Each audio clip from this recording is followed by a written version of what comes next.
Okay, this is test number 1 with 1.6 millimeter diameter copper wire being deposited on aluminum oxide at 30,000 RPM with a surface feed rate of 15 millimeters per minute, a total Z feed of 0.125 millimeters, and a total path length of 10 millimeters. So without further ado, here goes nothing.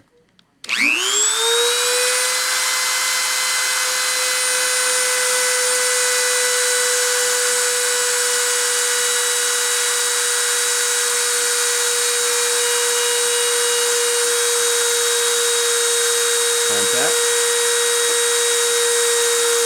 Contact.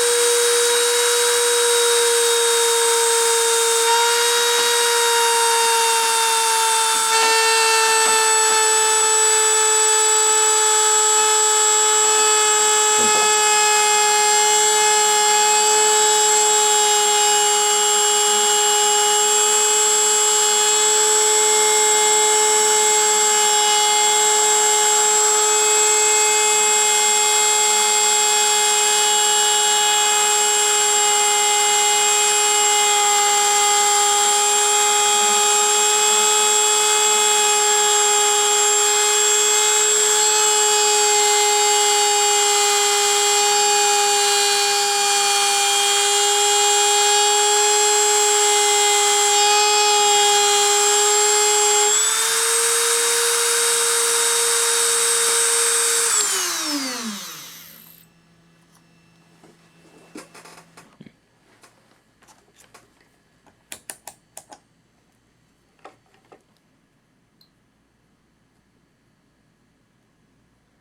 Yeah, it was conductive, if only just.